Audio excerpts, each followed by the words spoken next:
¿Qué tal? ¿Cómo están? Sean cordialmente bienvenidos a esta videoclase titulada El arte de confrontar.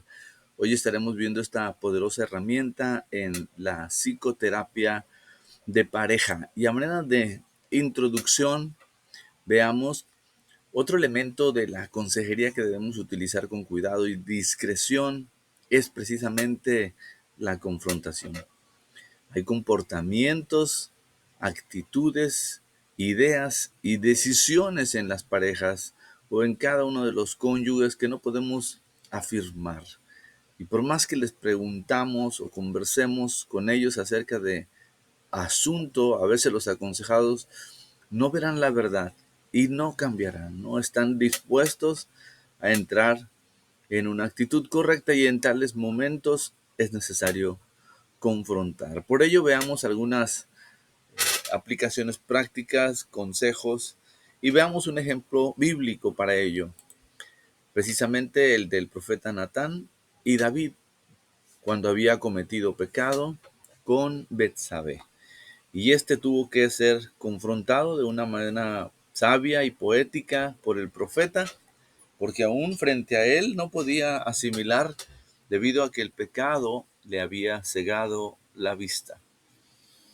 Y todos conocemos esta poderosa historia cuando el profeta viene y narra una historia paralela para ayudarle a entender y después comunicarle la ira de Dios por la situación.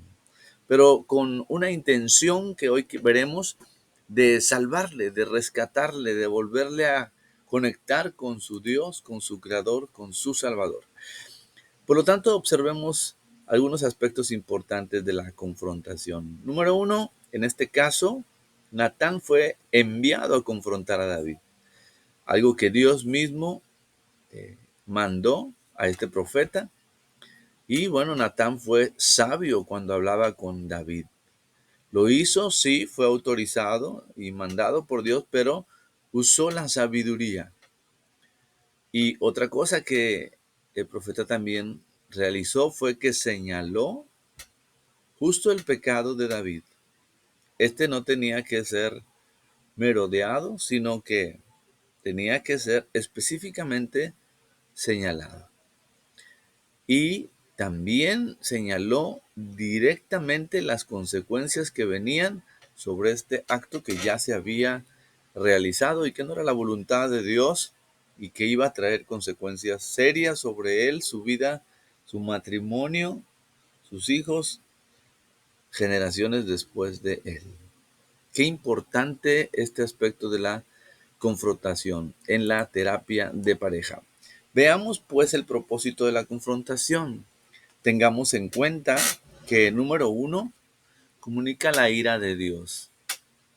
La ira de Dios se expresa de diferentes formas, dice el libro de Romanos, el capítulo 1, y debemos de comprender eso como humanos. Dos, debemos de buscar el arrepentimiento antes de que sea demasiado tarde o aún cuando suframos las consecuencias.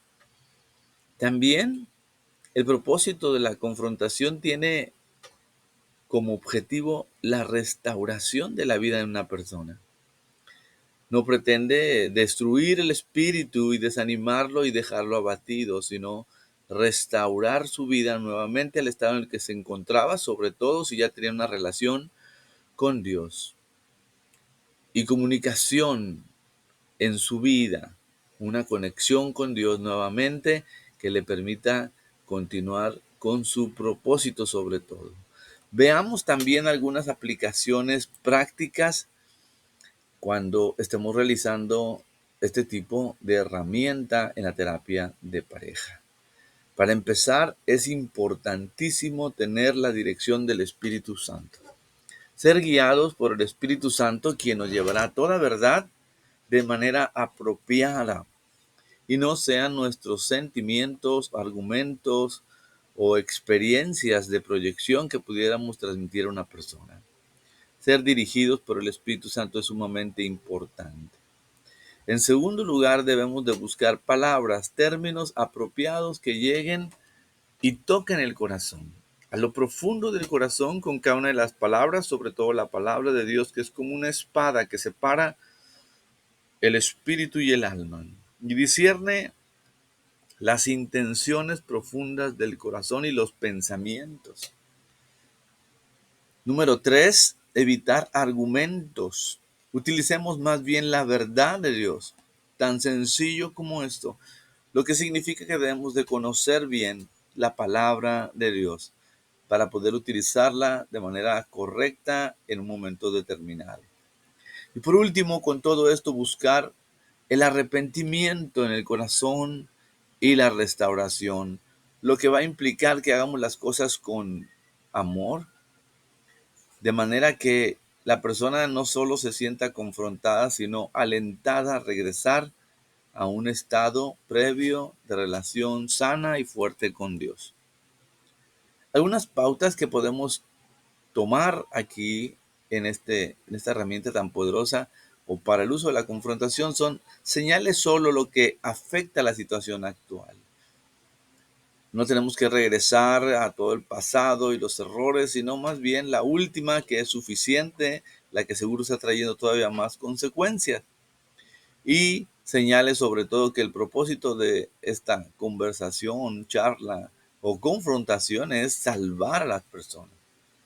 Ese es el objetivo y debe de quedar claro en la mente de la persona que venimos a salvarlos, a restaurarlos con una palabra de parte de Dios que le exhortará, pero le salvará.